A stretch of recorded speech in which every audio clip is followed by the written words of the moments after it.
The Young and the Restless Spoilers. Full welcome back to the channel, everyone.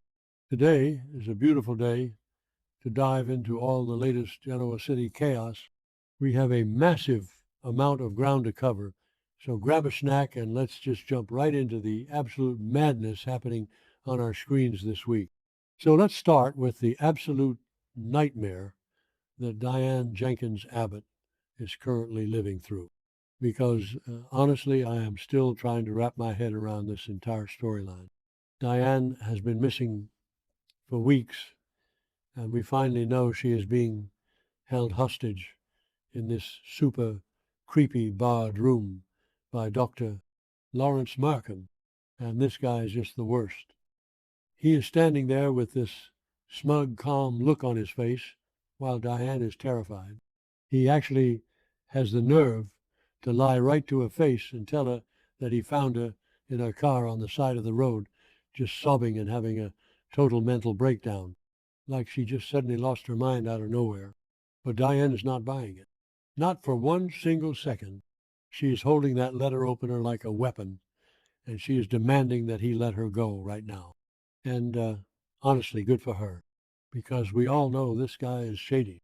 I mean, the fans on social media are already going crazy with the theories. Is he Martin Laurent with a new face?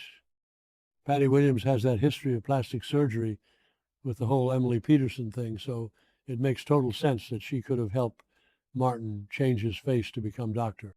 Markham, Diane noticed those books by Dr. Alan Laurent in her room, and she just knows something is very, very wrong here. I have to say I really love how Diane is fighting back. A few episodes ago, I was worried they were going to make her a weak victim, but she is definitely showing that old Diane fire. She wants out of that house, and she is not going to let this fake doctor gaslight her into thinking she is crazy. And then there is Jack. Poor Jack Abbott is absolutely losing his mind. He is desperately searching for his wife, and the panic is just radiating off of him. Jack has made a lot of mistakes over the years, but he truly loves Diane. And the idea that she is locked up somewhere while Patty Williams is pulling the strings is just terrifying for him. Patty showed him that staged photo of Diane in a padded cell and is actually blackmailing him for sex to get Diane's location. What were they thinking, giving Patty this much power again? Who actually believes this is going to end well?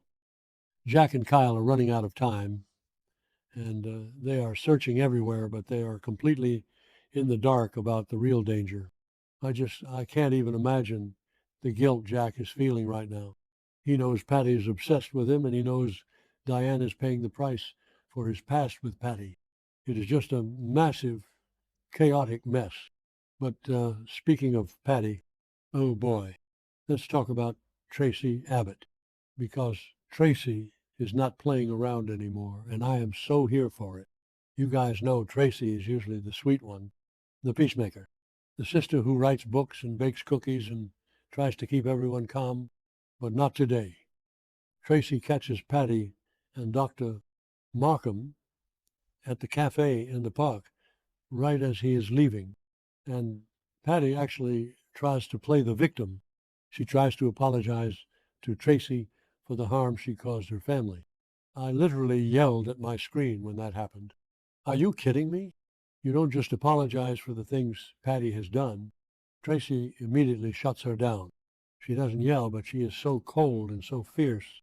She reminds Patty, in the most brutal way possible, that she is the mother of a girl who died because of her. Colleen, just hearing Colleen's name again brings back so many heavy memories. If you have been watching this show for a while, you know how devastating Colleen's tragic death was.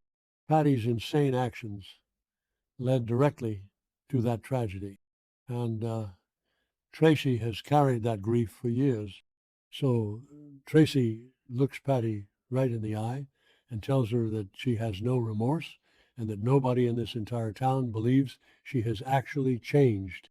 And she is 100% right. Patty is completely delusional if she thinks an apology fixes anything. But seeing Tracy step up like this, it is everything. There are rumors that Tracy is going to get heavily involved in the search for Diane, and honestly, she might actually be the one to take Patty down once and for all. I would love to see Tracy be the hero here. She deserves it after everything she has been through. Let's switch gears for a second and talk about the corporate drama, because of course there is always corporate drama in Genoa City. Nikki Newman decides to corner Lily Winters. Nikki immediately starts interrogating Lily about accepting Chancellor from Victor, like Nikki is some kind of moral authority here. Nikki's acting all high and mighty, asking Lily how she could just take the company from Victor, but Lily is having none of it. She claps back so hard, and it is glorious. Lily reminds Nikki that she and Victor literally stole the company from her in the first place. So why should Lily feel bad about taking it back? Exactly.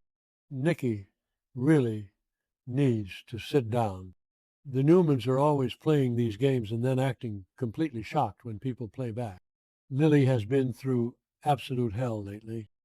She has been terrified about Malcolm's health and dealing with Kane's ruthless blackmail over the bone marrow transplant. She is exhausted and cornered, and she is not going to let Nikki bully her. Maybe I'm being too harsh on Nikki because I know she is dealing with those severe headaches and her separation from Victor, but come on. You don't get to steal someone's legacy and then judge them for taking it back. It is just hypocritical. But that is the Newman way, I guess. And speaking of Chancellor and Kane, Kane is clashing with Phyllis Summers, which is just a recipe for disaster. Kane is acting so incredibly smug because he is the new CEO of Chancellor. He thinks he is on top of the world because he blackmailed his way into power. He runs into Phyllis and asks her what she's going to do now that he heard she finally handed Newman over to Victor. He thinks he has her backed into a corner. He thinks he won and she lost. But this is Phyllis Summers we are talking about. She never actually loses. She just reinvents herself. Phyllis hits him right in his weak spot and drops a massive bomb. She tells him she owns Arabesque now. Boom. Take that, Kane. I love when Phyllis gets that look in her eye. You know the one. She is dangerous when she has nothing to lose. And now she has a brand new toy to play with. Kane really thought he was the smartest guy in the room, but Phyllis just proved him wrong. Kane has been so toxic lately with the whole Lily and Malcolm situation. He is using someone's life or death medical crisis to get a CEO chair. It is gross.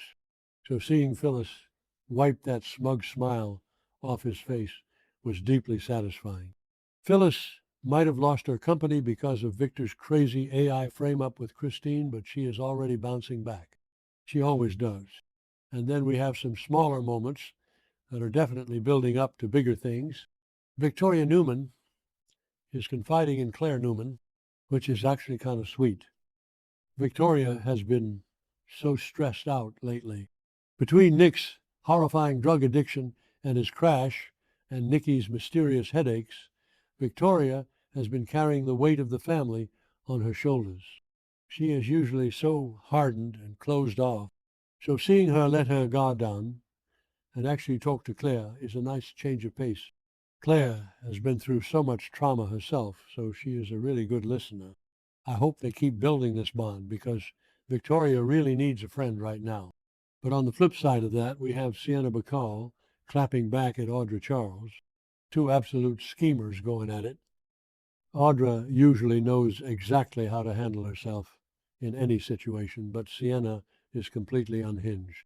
Sienna is the one who supplied Nick with drugs and brutally attacked Phyllis in the dark.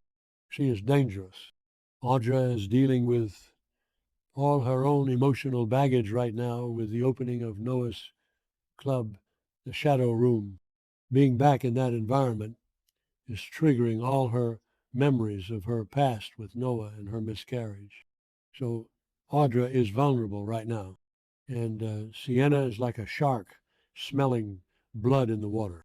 I don't know exactly what Sienna said to Audra, but I know it is going to cause some major fireworks. Audra better watch her back because Sienna does not play by the rules. So, yeah, that is where we are at right now. The whole entire thing is just a massive web of lies and blackmail and corporate backstabbing. Jack is running out of time to find Diane. Patty is losing her grip on reality, while Tracy is closing in on her. Phyllis is plotting her next move with Arabesque, while Kane thinks he is untouchable. And Dr. Markham is still playing his twisted psychological games with Diane.